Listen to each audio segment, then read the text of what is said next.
सकाळी उठल्यावर भाजीला काय बनवायचं हे मोठं टेन्शनच असतं। तर चला आज तुमच्यासोबत शेअर करते झटपट होणारं चविष्ट असं ढोबळी मिरचीचं बेसन। तर इकडे ढोबळी मिरची स्वच्छ धुवून घ्यायची आहे, छान कापून घ्यायची आहे। कांदा, टोमॅटो आणि लसूण बारीक करून घ्यायचं। नंतर कढईत तेल टाकलं होतं, तेल गरम झाल्यानंतर त्यामध्ये जिरं मोहरी टाकायची आहे, लसूण टाकायचा आहे, कांदा टाकून घ्यायचा, छान परतून घ्यायचं आणि थोडे वटाणे होते ते पण टाकून घेतले, छान चव येते त्याने। थोडा टोमॅटो टाकून घ्यायचा आहे। नंतर मग मसाले टाकायचे आहे, त्यामध्ये धनिया पावडर, लाल तिखट, मीठ आणि हळद सर्व चवीनुसार टाकून घ्यायचं आहे आणि थोडं पाणी टाकायचं, ठेच झाली नाही पाहिजे म्हणून, आणि छान मिक्स करून घ्यायचं। नंतर त्यामध्ये ढोबळी मिरची टाकायची आहे, ते पण छान मिक्स करायची आणि थोडं पाणी टाकून 10 मिनिटं वाफ काढून घ्यायची आहे ढोबळी मिरची शिजतपर्यंत।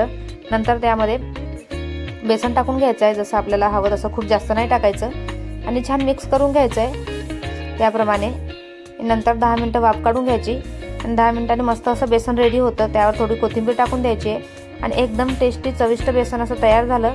भाकरीसोबत किंवा चपातीसोबत मस्त खाऊ शकता। तर व्हिडिओ आवडला असेल तर लाईक करा आणि चॅनलला सबस्क्राईब करायला विसरू नका। चला तर भेटूया नेक्स्ट व्हिडिओमध्ये, बाय।